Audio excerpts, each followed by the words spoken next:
Aqui em São Paulo, a Polícia Civil informa que Edson Aparecido Campo Longo, funcionário da Companhia de Desenvolvimento Habitacional e Urbano do Estado de São Paulo, confessou que atacou ao menos 17 ônibus na capital paulista e em outras cidades, como São Bernardo do Campo e Osasco. A repórter Valéria Luizetti trazendo as últimas informações, esses detalhes desse caso que vem chamando a atenção de todos os moradores por aqui. Por que ele promoveu esses ataques? Ele contou, Valéria. Bem-vinda, boa noite.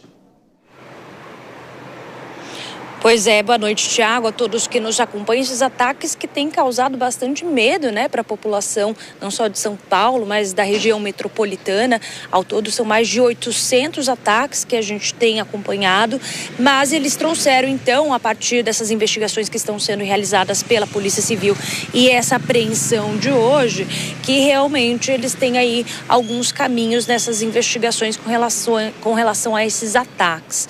Com essa prisão então do Edson Aparecido Campo Longo, de 62 anos, que confessou ter participado aí de pelo menos 17 ataques ao longo desses dias, a polícia tem perfilado, então, se ele estaria angariando mais pessoas para participarem desses ataques.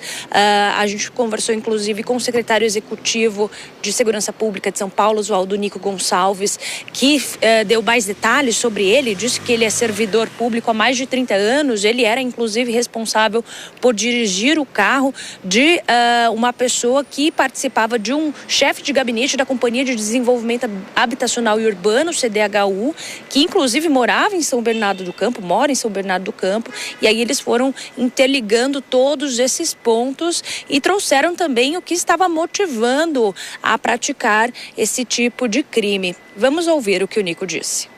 Perguntado a motivação, ele disse que é uma pessoa que quer consertar o Brasil. A gente não acredita nisso, ele disse que quer consertar o Brasil e por isso que ele tomou essa decisão de depredar ônibus.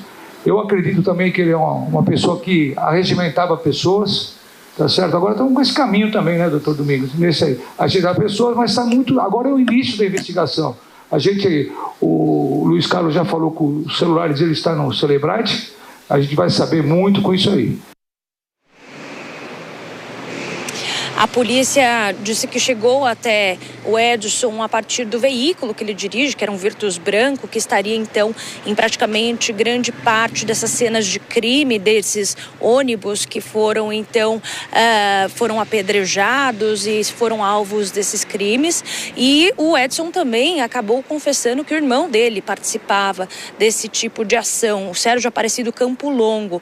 Os dois então, a polícia pediu que a justiça decretasse prisão preventiva, que foi acatada ao longo do dia de hoje. Então, agora segue a tramitação, os dois passam então a ter a prisão preventiva decretada.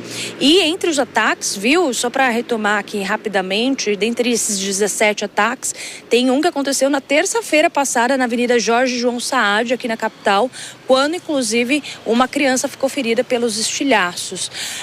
A principal hipótese, Thiago, da polícia com relação a esses crimes seja um efeito manada, então, que uma pessoa faz, as demais vão replicando atrás, mas, apesar disso, a polícia ainda não dispensou outras linhas de investigação, como, por exemplo, possível participação de empresas de transporte e disputas entre sindicatos. O fato é que, com a prisão agora do Edson e do irmão dele decretada, mais novas atualizações serão trazidas sobre esses crimes que têm aterrorizado a cidade de São Paulo. Valéria Luizetti, daqui a pouquinho eu vou chamar o Nelson Kobayashi para falar da criminalidade aqui em São Paulo. O Kobayashi, essa história é muito mal contada, a explicação que ele deu, porque ele é contra o Brasil. Então, se todo mundo fosse contra alguma coisa e for depredar ônibus, agora, de qualquer forma, a polícia está investigando e precisa saber efetivamente, porque tem também essa possibilidade das irregularidades das empresas de ônibus estarem por trás disso também. Irregularidades das empresas de ônibus que há pouco tempo a gente viu sendo denunciadas como integrantes de organizações criminosas, inclusive envolvendo o PCC em contratos públicos, a UpBus e a Transwolf, justamente na zona sul de São Paulo, que é o local onde há mais registros desses tipos de ataques. Então a polícia deve de fato investigar a fundo para saber se isso não tem a ver não só com os sindicatos, com as empresas, mas inclusive com o interesse das facções criminosas criminosas e em retomar os contratos públicos. Lembrando que na ocasião a gente teve uma intervenção da Prefeitura de São Paulo nessas empresas, enquanto as investigações se intensificaram diante de operações, prisões e tantas outras medidas que foram tomadas pela Justiça.